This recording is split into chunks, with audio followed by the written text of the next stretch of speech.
Hello friends, मेरा नाम है विजय और मैं आप लोगों का मेरे इस यूट्यूब चैनल बीके इंग्लिश पे स्वागत करता हूं। फ्रेंड्स, आज के इस वीडियो में हम लोग वॉइस चेंज सीखने वाले हैं। जैसा कि आप लोग ये हेडिंग देख करके आप लोग समझ गए होंगे। Today we will learn active and passive voice. आज की इस वीडियो में मैं आप लोगों को सेंटेंस को कैसे एक्टिव से पैसिव में चेंज किया जाता है, एक्टिव और पैसिव सेंटेंस क्या होता है, एग्जाम्पल्स के साथ हम लोग बिल्कुल डिटेल में समझेंगे।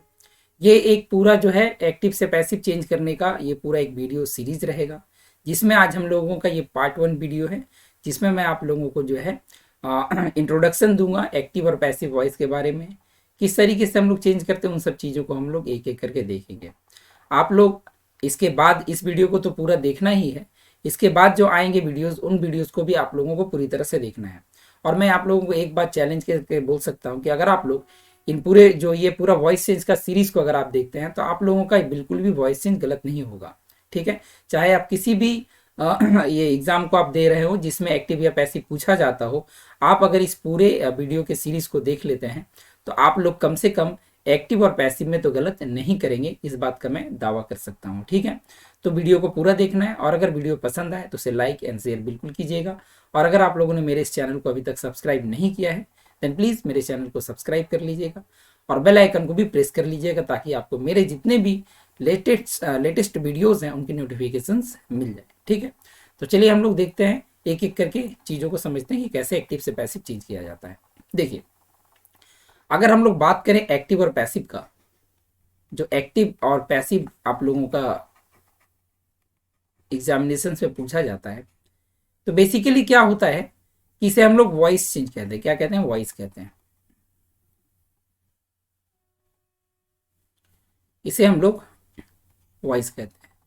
और आप लोगों को ये लगता है कि जो वॉइस चेंज है वो किसी ना किसी तरह से सेंटेंसेस का चेंज किया जाता है। ठीक है, तो मैं बता दूं कि एक्चुअली में वॉइस चेंज किसी सेंटेंस का होता ही नहीं है, बल्कि वॉइस चेंज तो हम लोग करते हैं किसका? वर्ब का। ओके, वर्ब का हम लोग जो है वॉइस चेंज करते हैं। लेकिन क्योंकि जो वर्ब है वो एक सेंटेंस का हिस्सा होता है, उस सेंटेंस का एक पार्ट होता है, जिसकी वजह से हम लोगों को पूरे सेंटेंस में ही बदलाव करना होता है। और इस वजह से हम लोगों को लगता है कि एक्टिव और पैसिव जब हम लोग चेंज करते हैं तो पूरा सेंटेंस को बदलना पड़ता है, लेकिन एक्चुअली में देखा जाए तो पूरे सेंटेंस में से हम लोग ज़्यादा कुछ चेंज नहीं करते हैं। बेसिकली जो प्रभाव पड़ता है, जो इफेक्ट पड़ता है वो है वर्ब के ऊपर पड़ता है, क्योंकि आप लोगों को पता चलेगा कि कैसे हम लोग वर्ब को चेंज करते हैं। अगर आप लोगों को थोड़ा बहुत पता होगा तो आप लोगों को जानकारी होगा कि जब एक्टिव से पैसिव या पैसिव से एक्टिव जब हम लोग चेंज करते हैं तो उसमें बेसिकली हम लोग जो वर्ब है उसी को चेंज करते हैं। ठीक है, उसी को चेंज किया जाता है। तो होता ही है कि आप लोगों के एग्जामिनेशन में किस तरीके से क्वेश्चन पूछा जाता है एक्टिव और पैसिव का। तो देखिए, आप लोगों को पता होगा कि एक्टिव और पैसिव से पूछा जाता है या तो कभी कभी एग्जामिनेशन में सेंटेंस दे करके, एक सेंटेंस सपोज दे दिया गया और उसे बोला जाता है आप उसे पैसिव में चेंज कीजिए। ठीक है, बोला जाता है उसे आप पैसिव में कीजिए, या कभी कभी आपको एक सेंटेंस दे दिया हुआ रहता है और बोला जाता है उसे एक्टिव में चेंज कीजिए। ठीक है, ये दो तरीके से दिया जाता है। जब स्टूडेंट्स को पहले दिया जाता है सेंटेंस और बोला जाता है पैसिव में, तो वो चेंज करने का किस में कोशिश करते हैं? पैसिव में। और अगर सेंटेंस दे करके बोला जाता है कि आप उसे एक्टिव में कीजिए, तो कहीं ना कहीं उस स्टूडेंट के दिमाग में ये आता है कि जो सेंटेंस दिया गया है वो पैसिव है और उसे एक्टिव में चेंज करना है। ठीक है, लेकिन एक तीसरा भी तरीके से पूछा जाता है क्वेश्चन, जिसमें आपको एक सेंटेंस दे दिया जाता है और बोला जाता है इसका जो है आपको वॉइस चेंज करना है। क्या करना है? इसका वॉइस चेंज करना है। अब कभी कभी स्टूडेंट्स जो हैं इन चीज़ों में फंस जाते हैं। क्यों फंस जाते हैं?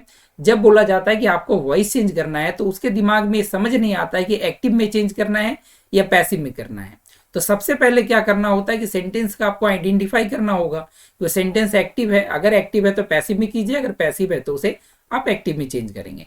लेकिन सिर्फ वॉइस चेंज बोला जाता है ना, तो वहां पे बड़ा कंफ्यूजन क्रिएट हो जाता है स्टूडेंट्स के दिमाग में कि ये कौन सा सेंटेंस है, एक्टिव वॉइस है या पैसिव वॉइस है। क्योंकि अगर आपको पता नहीं चलेगा तो आप कैसे उसे जो है चेंज कीजिएगा।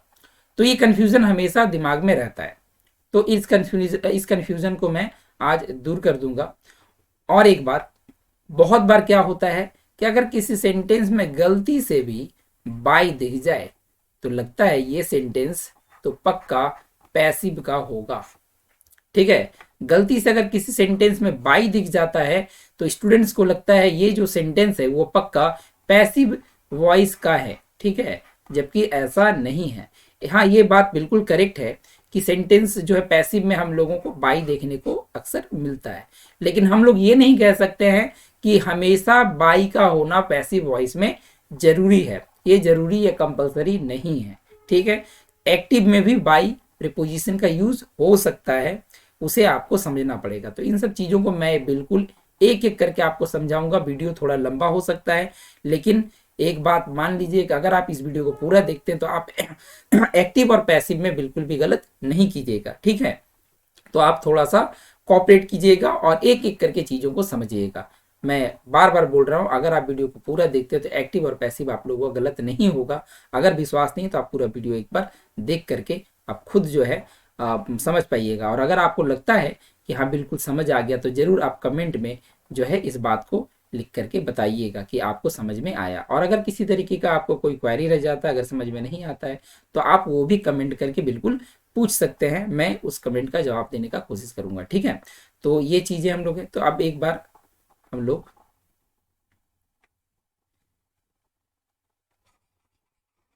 ओके, एक बार मैं डिटेल में चीजों को बताता हूं।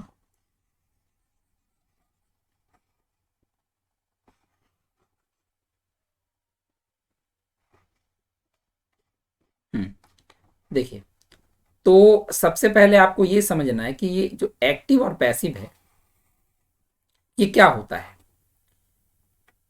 तो जो एक्टिव और पैसिव है, एक्टिव वॉइस हम लोग तब कहते हैं when the subject means doer does something, जब कोई सब्जेक्ट किसी काम को करता है। अगर हम लोगों का कोई वर्ब है, ठीक है, मैंने अभी क्या बोला, अभी मैंने आपको बताया कि जो वेट, हाँ, अभी मैंने आप लोगों को क्या बताया कि जब जो एक्टिव से पैसिव या पैसिव से जब हम लोग एक्टिव करते हैं तो उसमें हम लोग बेसिकली वर्ब को ही चेंज करते हैं। और इसे हम लोग क्या कहते हैं, इसे हम लोग कहते हैं क्रिया, ठीक है। अगर क्रिया है, अगर कोई, जिसे हम लोग काम भी बोलते हैं, अगर क्रिया है, अगर कोई काम हो रहा है तो बिल्कुल इस काम को करने वाला भी कोई चाहिए। तो जो इस काम को करता है ना उसे हम लोग क्या कहते हैं, उसे हम लोग इंग्लिश में डूअर कहते हैं और हिंदी में क्या कहते हैं, उसे हम लोग हिंदी में कहते हैं कर्ता, ठीक है। तो अगर कोई काम है तो उसे करने वाले को हम लोग क्या बोलेंगे, कर्ता, जिसे इंग्लिश में बोला जाता है, सॉरी यहाँ पे डज लिखा गया, ये आपको डूअर समझना है, ठीक है। तो डूअर जो काम को करता है, तो वही हम मैंने यहाँ पे लिख रखा है डूअर। और डूअर को ही हम लोग एक तरह से क्या बोल सकते हैं, सब्जेक्ट बोल सकते हैं, ठीक है ना, सब्जेक्ट बोला जाता है कर्ता। तो when the subject means doer does something, जब किसी सेंटेंस में आपको ये दिखे कि सब्जेक्ट कुछ कर रहा है, वो डायरेक्टली किसी काम को कर रहा है, मतलब कि उस काम को करने वो एक्टिव है, वो खुद कर रहा है, तो आपको समझना है कि वो सेंटेंस आपका एक्टिव वॉइस है। वो सेंटेंस कौन सा वॉइस होगा, एक्टिव वॉइस होगा। जैसे कि अगर मैं यहां कहूं राम प्लेज क्रिकेट, ओके, आपके सामने एक सेंटेंस है राम प्लेज क्रिकेट। अब आप एक चीज देखिए यहाँ पे, ये जो क्रिकेट खेलने का काम है, ये जो क्रिकेट खेलने का काम है, ये कौन कर रहा है, ये राम कर रहा है। अगर ये राम कर रहा है मतलब यहाँ काम करने वाला जो जिसे हम लोग कर्ता कहते हैं, ये कौन है, ये राम है। और ये राम डायरेक्टली कौन सा काम कर रहा है, तो क्रिकेट खेलने का काम कर रहा है।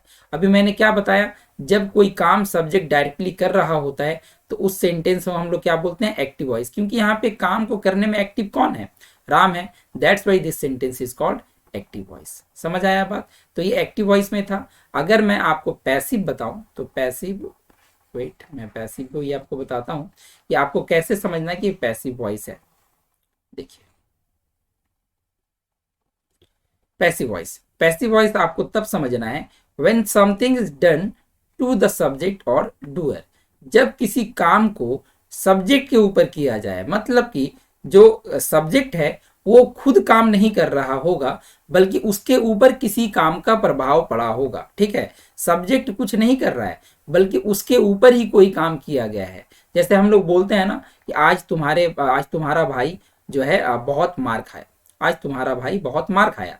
तो यहाँ पे मार खाने का कौन काम कर रहा है, तो बोला जा रहा है तुम्हारा भाई मीन्स योर ब्रदर। तो कहीं ना कहीं ये योर ब्रदर ये क्या है, ये हमारा ऑब्जेक्ट हो गया उस सेंटेंस का, क्योंकि कौन मारा ये बात नहीं बताया जा रहा है बल्कि कौन मार खाया ये बोला जा रहा है। तो जो मार खाया, जिसके ऊपर उस काम का प्रभाव पड़ा है, उस सेंटेंस को हम लोग क्या बोलेंगे, उसे कहेंगे हम लोग पैसिव वॉइस। आई होप समझ में आप लोगों को आया होगा एक्टिव वॉइस और पैसिव वॉइस क्या होता है, कैसे चेंज करते हैं हम लोग।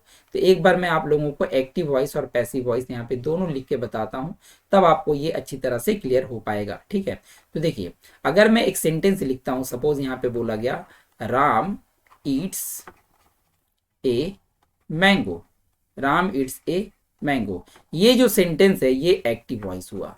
क्यों? क्योंकि यहाँ पे आम खाने का काम कौन कर रहा है, यहाँ पे राम कर रहा है, तो इसका मतलब यहाँ पे जो राम है वो कोई काम डायरेक्टली कर रहा है, that means this sentence is active voice. अगर हम लोग बात इसका पैसिव में अगर चेंज करने का कोशिश करूं तो ये क्या होगा, इसका हो जाएगा a mango is eaten by Ram.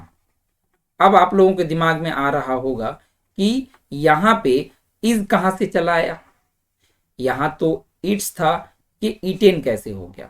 एक एक करके मैं आप लोगों को बताऊंगा ये कैसे हुआ। ठीक है, क्योंकि यही आपको तो पता करना है एक्टिव से पैसिव में चेंज करते समय। अगर ये चीजें आपको पता चल गई तो आप बिल्कुल आराम से एक्टिव से पैसिव या पैसिव से एक्टिव सेंटेंसेस को कर लेंगे एग्जामिनेशन में जब भी पूछा जाए। ठीक है, तो यहाँ पे आप क्या देख रहे हैं कि राम जो है वो आम को खाने का काम कर रहा है, लेकिन इस सेंटेंस में राम कुछ नहीं कर रहा है, बल्कि यहाँ पे डायरेक्टली एक्चुअली में यहाँ पे भी तो आम जो वो राम ही खा रहा है, लेकिन यहाँ पे राम के ऊपर में जोर नहीं दिया गया है, यहाँ पे जोर किसके ऊपर दिया जा रहा है, मैंगो के ऊपर। ठीक है, कि जो मैंगो है वो उसको किसके द्वारा खाया जाता है, राम के द्वारा खाया जाता है। तो यहाँ पे ये नहीं बताया जा रहा कि राम क्या कर रहा है, बल्कि यहाँ ये बताया जा रहा है कि आम को खाया जाता है। मतलब यहाँ पे जो खाने का प्रभाव है वो किसके ऊपर पड़ा, वो मैंगो के ऊपर पड़ा। तो ये यहाँ पे जो काम का जो प्रभाव था वो किसके ऊपर पड़ गया, यहाँ पे मैंगो के ऊपर। तो ये सेंटेंस क्या हो गया, ये पैसिव वॉइस है। ठीक है, अब अगर आपके दिमाग में आ रहा होगा कि यहाँ पे इस कैसे आया, ये इटेन कैसे बन गया, ये बाई कैसे लगा, तो इसको अब हम लोग समझते हैं कि यही रूल आपको समझना है जिसके आधार पे आप एक्टिव से पैसिव सेंटेंसेस को आसानी से कर पाएंगे। ठीक है, तो चलिए हम लोग आगे ये समझते हैं। मैं रूल्स को आप लोगों को बताता हूं।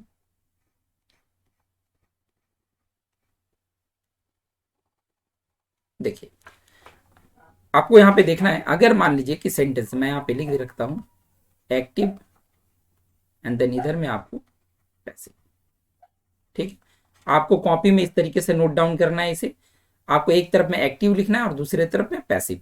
अब मैं आप लोगों को एक एक करके समझाता हूँ। देखिए, अगर आपको एक सेंटेंस दिखता है और सेंटेंस में, ठीक है, एक्टिव वॉइस हो, सब्जेक्ट एस मीन्स आपको सब्जेक्ट कंसीडर करना, और जब भी मैं ओ लिखूं तो आप समझ जाइएगा मैं ऑब्जेक्ट कह रहा हूं। ठीक है, तो जब भी सेंटेंस में सब्जेक्ट हो और सब्जेक्ट के साथ भी1 हो प्लस इसके साथ में आपको एस या फिर ईएस देखने को मिल जाए, अगर subject third person singular number होता है, ये भी मैं आपको बताऊंगा कि वर्ब वन में एस या ईएस कब लगता है और कब नहीं लगता है, वो मैं आपको आगे बताऊंगा।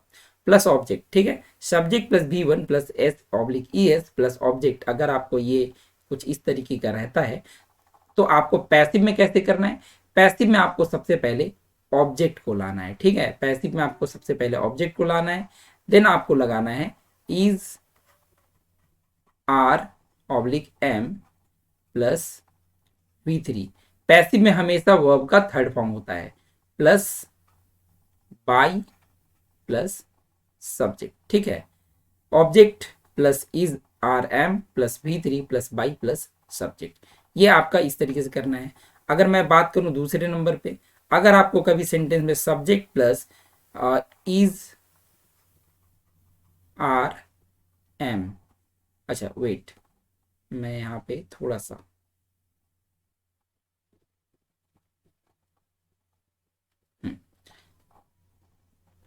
अगर आपको subject plus V2 plus object देखने को मिले, तब आप कैसे कीजिएगा, तब आपको सबसे पहले ऑब्जेक्ट को लाना है, देन इसके बाद में आपको वॉज वेयर में से एक लगाना है plus V3 plus by plus subject. ठीक है, थोड़ा सा ये पेन टैप पे लिखने में उतना हैबिचुएटेड अभी तक मैं नहीं हो पाया हूँ, तो थोड़ा सा आपको हैंड राइटिंग पे उतना ध्यान मत दीजिएगा, बस आप लोगों को समझ में आ जाए ये काफ़ी है। ठीक है, तो ये हो गया। उसके बाद तीसरा क्या हो गया, सब्जेक्ट प्लस इज,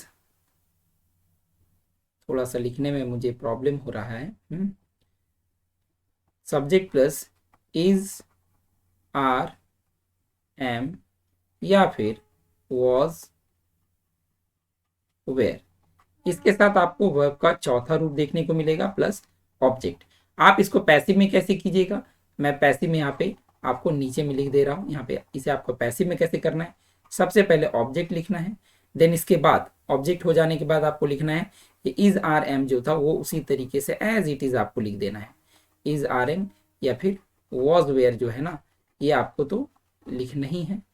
प्लस आपको इसके साथ में बीइंग का यूज करना है, BEING, plus V3 plus by plus, sorry subject नहीं होगा, ऑब्जेक्ट नहीं होगा, बल्कि यहाँ पे आपको सब्जेक्ट करना है। उसके बाद मैं ये आपको जो है टाइप करके भी मेरे टेलीग्राम चैनल पे आप लोगों को दे दूंगा। अच्छा, एक बात मैं यहाँ पे इन्फॉर्मेशन दे दूँ, आप लोग जो है PDF वगैरह के लिए मेरे टेलीग्राम चैनल को भी बहुत ज्वाइन जरूर कर लीजिएगा। BK इंग्लिश आप सर्च कीजिएगा टेलीग्राम पे, आपको जो है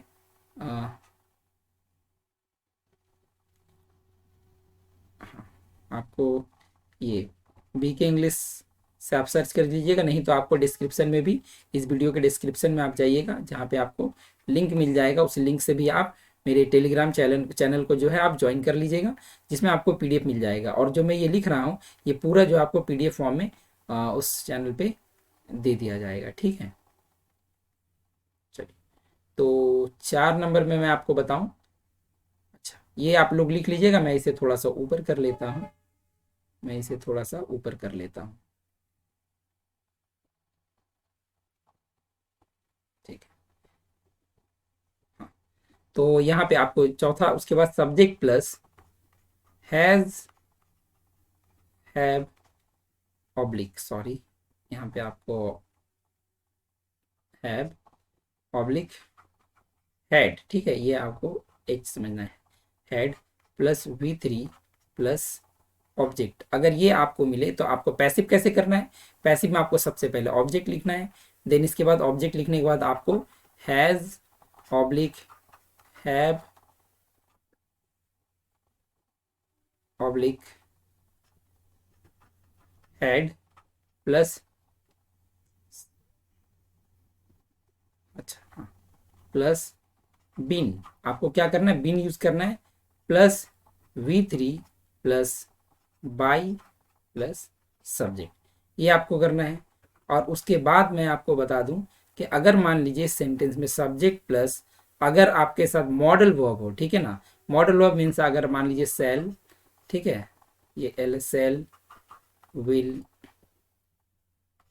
कैन, मे, ठीक है, ऑब्लिक, शुड,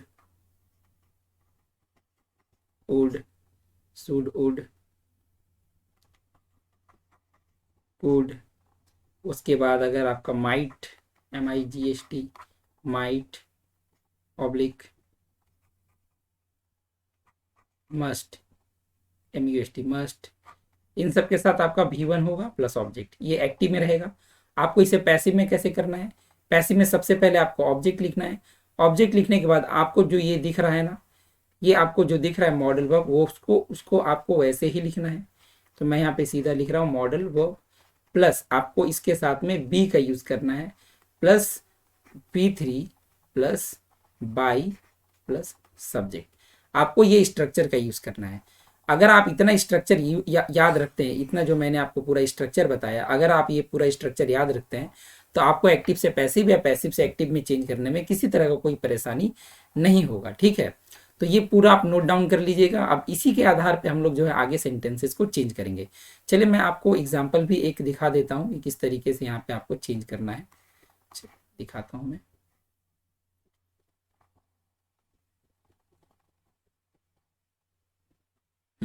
देखिए यहाँ पे आप लोगों को मैं इस पहले वाले के आधार पे एक एग्जांपल दिखाता हूँ। यहाँ पे क्या लिखा हुआ है, subject plus B1 plus ACS। अगर मान लीजिए मैं यहीं पे लिख रहा हूँ, आप अगर मैं लिखता हूँ he is, sorry not he is, यहाँ पे ही ही प्लेज क्रिकेट, ठीक है। अगर मैं सेंटेंस ये लिखता हूँ ही प्लेज क्रिकेट, तो आपको यहाँ पर सबसे पहले क्या ढूंढना है, सब्जेक्ट, उसके बाद आपको ये देखना है ये वर्ब का पहला फॉर्म है और ये क्या है, ये ऑब्जेक्ट है। तो आपको ये कौन सा स्ट्रक्चर मिल रहा है, आपको ये पहला वाला स्ट्रक्चर मिला, subject plus V1 plus S plus object. तो इसे चेंज करने का रूल क्या है, सबसे पहले आपको ऑब्जेक्ट को लिखना होता है, देन इज आर एम लगता है, इसके बाद वर्ब का third form by plus subject. ठीक है, तो आपको क्या करना है, यहाँ पे ही को आपको नहीं, पहले क्रिकेट को लिखना है, तो आप यहाँ पे क्रिकेट लिख लीजिए, क्रिकेट। क्रिकेट लिखने के बाद आपको इज आर में से एक लगाना है, तो क्रिकेट के साथ आपको मालूम होना चाहिए सिंगुलर इज लगेगा, तो क्रिकेट इज। इसके बाद V3 क्या हो जाएगा, क्रिकेट इज प्लेड, प्ले का हो जाएगा प्लेड। देन इसके बाद आपको जो है बाई लगाना है, बाई ही का हिम। एक चीज मैं आपको यहाँ पे और बता दूं, अगर आप लोग यहाँ पे देख रहे होंगे, यहाँ पे मैंने बताया था सब्जेक्ट, और आप लोग यहाँ पे बोल रहे हो कि यहाँ पे तो ही था, तो आपने ही को ही के जगह पे हिम क्यों लिख दिया, ही क्यों नहीं लिखा। तो ये हम लोग समझते, देखिए ये जगह सब्जेक्ट का है, ठीक है, ये शुरुआत में सब्जेक्ट का जगह होता है और अंत में जो है वो ऑब्जेक्ट का जगह होता है।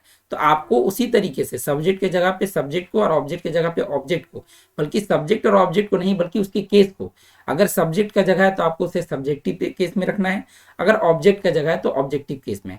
अब क्योंकि ये जगह जो ये ऑब्जेक्ट का जगह था, तो आपको इसे ऑब्जेक्टिव केस में रखना था, ये जो ही है इसको आपको ऑब्जेक्टिव केस में रखना होगा। और ही का ऑब्जेक्टिव केस क्या होता है, ही का ऑब्जेक्टिव केस होता है हिम। ठीक है, ही का ऑब्जेक्टिव केस हिम होता है। तो मैं एक बार आपको पूरा ये जो है ऑब्जेक्टिव केस बता दूं प्रत्येक का, इसे भी आपको नोट डाउन कर लेना है, इसे भी आपको नोट डाउन कर लेना है। देखिए सबसे पहले आपको यहाँ पे बताता हूँ सब्जेक्टिव केस, और ठीक है सब्जेक्टिव सब्जेक्टिव केस, और इधर में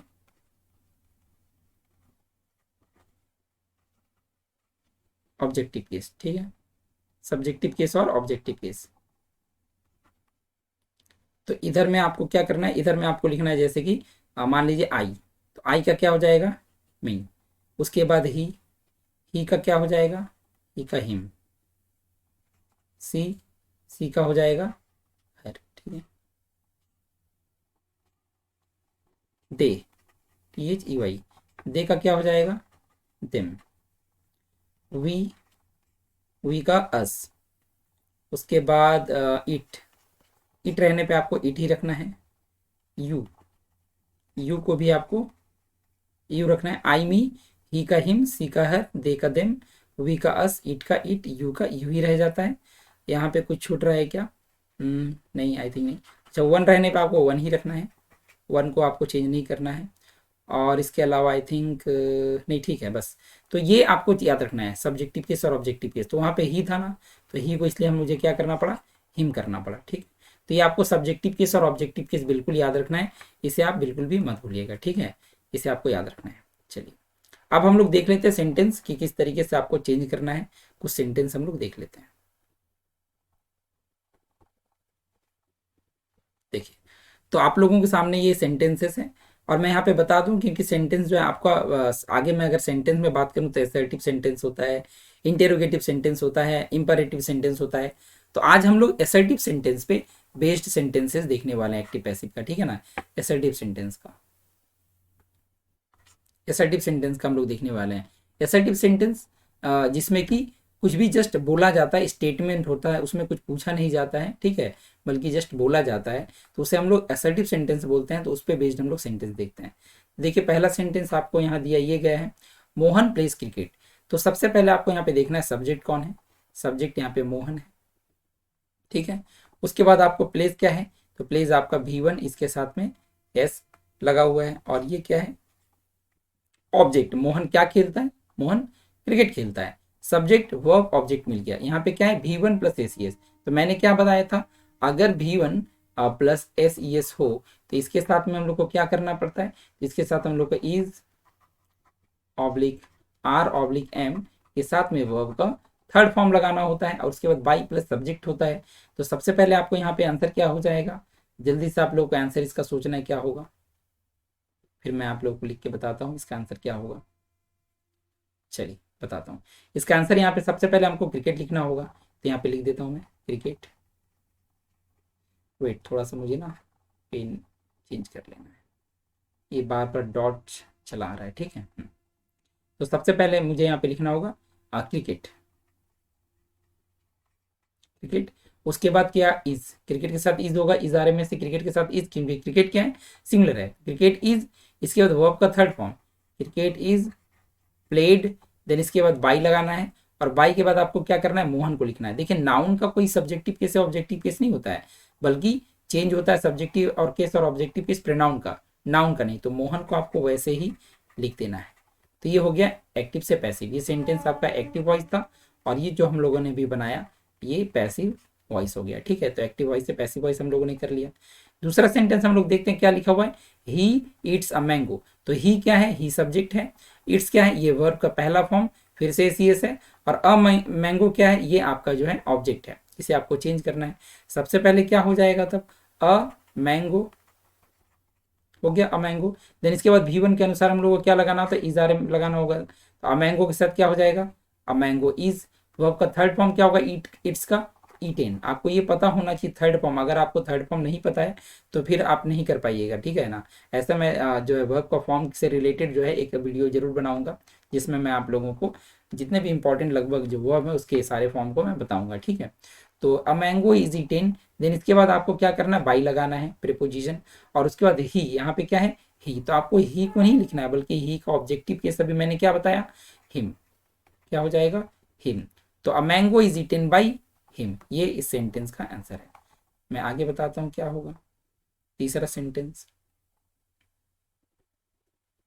चलिए तीसरा सेंटेंस यहाँ पे, they are playing cricket, they are playing cricket. तो यहाँ पे सब्जेक्ट कौन है, दे हो गया सब्जेक्ट, आर प्लेइंग ये वर्ब है, और यहाँ पे क्रिकेट क्या ऑब्जेक्ट है।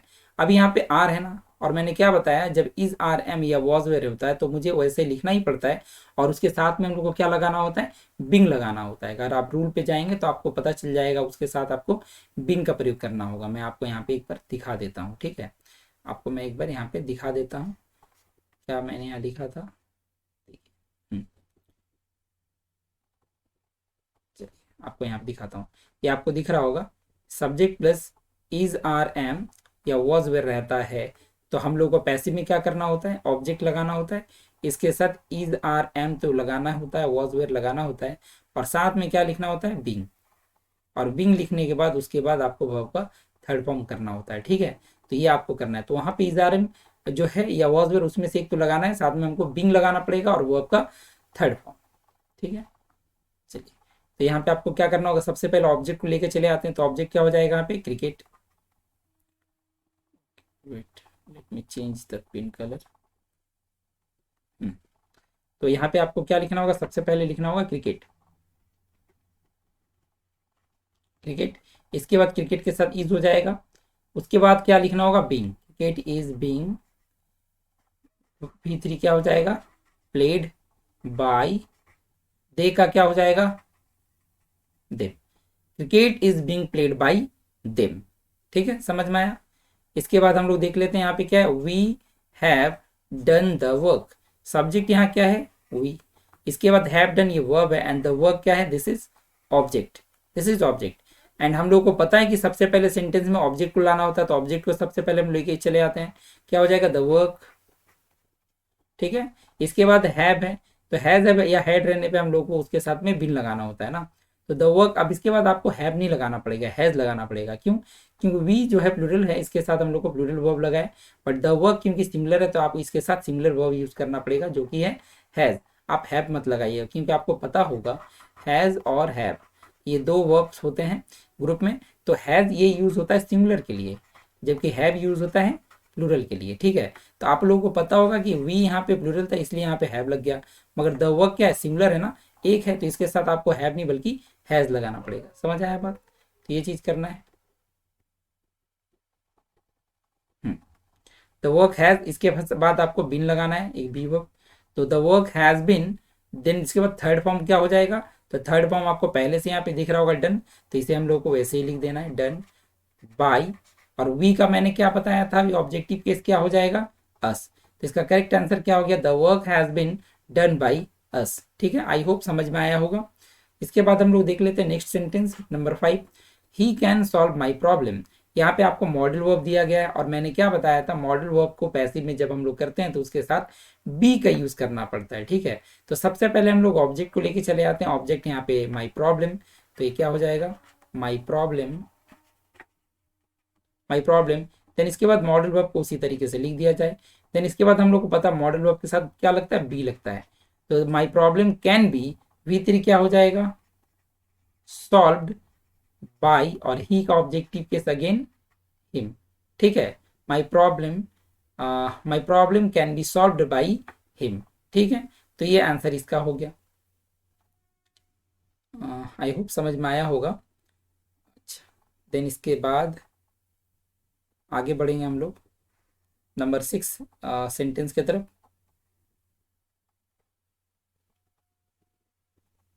चलिए, अगला सेंटेंस है क्या, he is not writing the letter. अभी सेंटेंस आपको नेगेटिव मिलने लगा है, यहाँ पे नॉट लगाया गया, कोई फर्क नहीं पड़ेगा, कोई टेंशन का बात नहीं है।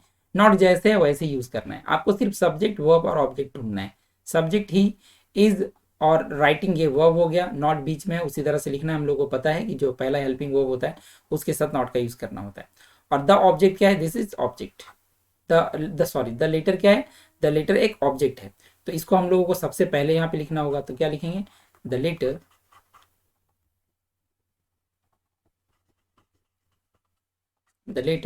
देन इसके बाद इज है। अभी मैंने बताया कि जब इज आर एम अगर सेंटेंस में हो तो आपको उसको ऐसे ही लिखना है। ठीक है, द लेटर के साथ क्या करना होगा, इज। देन उसके बाद आपको जब V4 हो, इज आर एम में अगर रहता है तो उसके साथ हम लोग को बिंग लगाना पड़ता है। The letter is being, sorry, the letter is not being, क्योंकि नॉट भी है ना, तो पहला मॉडल वर्ब के बाद हम लोग को यहीं पे नॉट यूज कर देना है। The letter is not being, V3 क्या हो जाएगा, राइटिंग का, रिटन बाय, और ही का अगेन क्या हो जाएगा, him. The letter is not being written by him. ठीक है, आई होप समझ में आ रहा होगा। अगर समझ में आ रहा होगा तो आप लोग कमेंट में जरूर बताइएगा कि वीडियो आप लोग के लिए हेल्पफुल रहा या नहीं रहा। ठीक है, अगर कोई किसी तरह का कोई अगर टेक्निकल प्रॉब्लम रहा हो तो आप लोग वो भी सजेस्ट कर सकते हैं, या आप लोगों को किसी तरह कोई प्रॉब्लम हो रहा है इस वीडियो में तो आप लोग वो भी बोलिएगा, मैं कोशिश करूंगा अगले वीडियो में उसे ठीक करने का। अगला सेंटेंस देख लेते क्या है, she does not help me, she does not help me. तो सबसे पहले अगर आप लोग को देखेंगे तो सी क्या है, सब्जेक्ट है, डज नॉट हेल्प मी। अब यहाँ पे आपको दिक्कत हो सकता है क्योंकि हेल्प भी V1 है और डज ये भी कहीं ना कहीं जो है V1 का तरह ही काम करता है। ऐसे ये डू वर्ब जो है कहीं ना कहीं हेल्पिंग वर्ब है। बट आपको थोड़ा सा मैं यहाँ पे एक जो है रफली थोड़ा सा इंफॉर्मेशन दे देता हूँ इस तरह के सेंटेंसेस के लिए आपको क्या करना है। तो आपको याद रखना है कि आपको डू, डज और डिड, सॉरी, डू डज को आपको V1 कंसीडर करना है। क्या समझना है आपको, समझना है कि डू वन जो है V1 है और डिड क्या है, दिस इज V2। आपको ये समझना है, डू और डज रहने से आपको V1 समझना है, और अगर डिड रहता है तो आपको V2 समझना है। और आप लोगों को पता होगा अगर V1 हो तो उसके लिए हम लोग पैसिव में क्या लगाते हैं, इज आर एम, और अगर टू हो तो क्या लगाते हैं हम लोग, वॉज या फिर वेयर। और इसके साथ V3 तो लगाना ही होता है, इज आर एम और वॉज वेयर के साथ V3 तो लगाना ही पड़ता है। तो डू डज रहने पे आपको V1 कंसीडर करना है और उसके अकॉर्डिंग आपको इज आर एम लगाना है, और डिड रहने पे आपको V2 समझना है और उसके लिए वॉज वेयर लगाना है। यहाँ पे क्या लिखा हुआ है, डज, क्या समझना है, V1, इज आर एम लगाना है। तो सबसे पहले ऑब्जेक्ट को लेके चले आते हैं। अब यहाँ पे एक अच्छा सेंटेंस मिल गया, क्या है, मी। क्या यहाँ पे मी लिख दिया जाए, नहीं, ये गलत होगा। आपको यहाँ पे मी नहीं लिखना है, क्यों, इसके पीछे का कारण है क्यों मी ऑब्जेक्टिव केस में है, और इसे अगर सब्जेक्ट के स्थान पे लाएंगे तो इसे सब्जेक्टिव केस में रखना पड़ेगा। तो सब्जेक्टिव केस क्या हो जाएगा मी का, आई, क्योंकि आई से ही मी बनता है, तो मी से आई बन गया। अभी मैंने क्या बताया, अगर डू डज रहता तो उसे V1 समझना है, और V1 के अकॉर्डिंग आपको इज आर एम लगाना है। तो आई के साथ क्या होगा, इज आर एम में से आई के साथ एम होता है, आई एम। इसके बाद नॉट है, आपको नॉट वैसे ही उतार देना है, आई एम नॉट हो गया। इसके बाद आपको वर्ब का थर्ड फॉर्म लगाना है।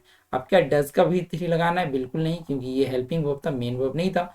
मेन वर्ब का थर्ड फॉर्म लगता है तो आपको हेल्प का थर्ड फॉर्म लगाना पड़ेगा, जो कि हो जाएगा हेल्प्ड बाय, और सी का क्या हो जाएगा, हर। समझ आया बात, I am not helped by her. देख लेते हैं हम लोग अगला सेंटेंस, नंबर 8।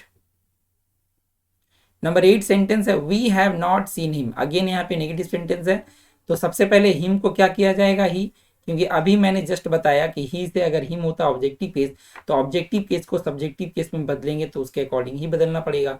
तो हिम से क्या बन गया, ही, और हैज रहने से आपको हैज में से एक लगाना है, और ही के साथ में क्या होता है, ही हैज। नॉट है लगा दीजिए आप, ही हैज़ नॉट, देन इसके बाद क्या करना है, बीन, क्योंकि हैज़ हैव रहने से, हैड रहने से पैसिव में बीन लगाना होता है। तो ही हैज़ नॉट बीन, इसके बाद थर्ड फॉर्म सीन ही रह जाएगा, और बाई, वी का ऑब्जेक्टिव केस क्या हो गया, सॉरी वी का ऑब्जेक्टिव केस आपको यहाँ पे अस लिखना होगा, ये हो गया पैसिव फॉर्म। ठीक है, he has not been seen by us. अगला सेंटेंस देखते हैं क्या है, they did not buy a car. देखिए मैंने क्या बताया, डू डज रहने पे V1 और डिड रहने से V2 समझना है, तो आप इस डिड को क्या समझिए, V2 है। तो सबसे पहले ऑब्जेक्ट को लेके चले आइए, क्या हो गया, ए कार हो गया, ए कार। डिड को V2 समझना है, उसके लिए आपको पैसे में क्या लगाना, तो वॉज वेयर, तो अ कार वॉज, क्या करना है यहाँ पे, a car was, negative sentence not है लिख दो, कोई दिक्कत नहीं। A car was not, V3 क्या हो जाएगा, बाई का, तो बॉट होता है, आप लोगों को पता होगा, बॉट बाई, दे का क्या करेंगे हम लोग, दे, हो गया। A car was not bought by them, ये था हम लोगों का नंबर 9 सेंटेंस। तो अच्छी तरह से डू डज डिड को भी देख लेना है, क्योंकि अधिकतर स्टूडेंट्स को इसमें बहुत कंफ्यूजन होता है कि अगर सेंटेंस में डू डज रहता है या डिड रहता है तो उसे कैसे चेंज किया जाए। बिल्कुल आसान तरीका है, आपको डू और डज को V1 समझना है और उसके अकॉर्डिंग आपको इजारिम लगाना है। और अगर मान लीजिए कि डिड रहता है तो आपको उसे क्या समझना है, आपको वहाँ पे समझना है कि वो जो है V2 है, और उसके अनुसार आपको जो है वहाँ पे ये वॉज वेयर का यूज करना है। तो अगला सेंटेंस क्या, I do not help him, again यहाँ पे डू, और डू को हम लोग V1 कंसीडर करेंगे, उसके अकॉर्डिंग इज आर एम लगाएंगे। सबसे पहले हिम के अनुसार यहाँ पे ही हो जाएगा, इसके बाद डू V1 है तो इज आर एम, तो ही के साथ क्या होगा, is, he is, negative sentence not लिख देते हैं, कोई दिक्कत नहीं। ही इज नॉट, V3 किसका हो जाएगा, हेल्प का V3 हेल्प, देन इसके बाद बाई, और आई का क्या करेंगे हम लोग, ऑब्जेक्टिव केस मी, तो he is not helped by me, ये आपका हो गया पैसिव। ठीक है, तो इस तरह से टोटल हम लोगों ने आज की इस क्लास में 10 सेंटेंसेस जो है प्रैक्टिस किया। उससे पहले हम लोग जो है पूरा डिटेल में समझने का कोशिश किया कि किस तरीके से एक्टिव से पैसिव या पैसिव से एक्टिव बनाया जाता है। ठीक है, पैसिव से एक्टिव अभी मैंने नहीं बताया है, आप लोगों को पहले एक्टिव से पैसिव सीख लेना, इसके बाद आसानी से आप पैसिव से एक्टिव कर पाएंगे। क्योंकि मैंने आप लोगों को बताया कि ये पार्ट 1 वीडियो था जिसमें मैं आप लोगों को जस्ट एक स्ट्रक्चर बताया। ठीक है, आप लोग थोड़ा सा ये वाला आपको जरूर लिख के रखना है। ठीक है, मैं बार बार बोल रहा हूँ यहाँ पे, थोड़ा सा मैं इसे बता दूँ। हाँ, ये जो आप लोग देख रहे थे ये पूरा स्ट्रक्चर, ये जो पूरा स्ट्रक्चर था ना, मैं यहाँ पे पेन चेंज करके बताऊँ, ये 2 नंबर 3, ठीक है, इसके बाद 4 5, ये जो स्ट्रक्चर मैंने अभी बताया था आप लोग पहले देख लिए होंगे वीडियो में, इसे आपको जरूर जो है नोट डाउन कर लेना है, क्योंकि आपको इसी के अकॉर्डिंग ही एक्टिव से पैसिव करना पड़ेगा। ठीक है, इसके बाद मैंने आप लोगों को नीचे ये भी बताया, ये सब्जेक्टिव केस और ऑब्जेक्टिव केस भी आपको याद रखना है, सब्जेक्टिव केस और ऑब्जेक्टिव केस भी आपको याद रखना है। ठीक है, आई का मी होता है, ही का हिम, तो हिम का क्या हो जाएगा, अगेन ही हो जाएगा। सी का हर होता है तो हर का सी हो जाएगा। दे का देम, तो देम का दे। ये ऑपोजिट रिलेशन आपको याद रखना है, सब्जेक्टिव केस और ऑब्जेक्टिव केस, क्योंकि इसी के अकॉर्डिंग आप लोगों को जो है आगे करना पड़ेगा। ठीक है ना, तो ये आप लोगों को याद रखना है। तो आज के वीडियो में बस यही है, आशा करता हूँ कि वीडियो आप लोगों को पसंद आया होगा, कुछ सीखने को जरूर मिला होगा। आगे मैं इसे पार्ट 2 में इसे और डिटेल में बताऊंगा, जिसमें आप लोगों को मैं जो है इंटेरोगेटिव सेंटेंस और उसके बाद में इंपरेटिव सेंटेंस, ठीक है, इंपरेटिव सेंटेंस वगैरह भी बताऊंगा। ठीक है, इंटेरोगेटिव और इंपरेटिव सेंटेंस वगैरह भी डिटेल में मैं बताऊंगा। तो इसलिए चैनल को सब्सक्राइब नहीं किया है तो चैनल को सब्सक्राइब जरूर कर लेना है, और वीडियो को अपने दोस्तों में शेयर करना है ताकि उन लोगों का भी जो है हेल्प हो जाए। चलिए हम लोग मिलते हैं अगली वीडियो में। Thanks for watching and good night.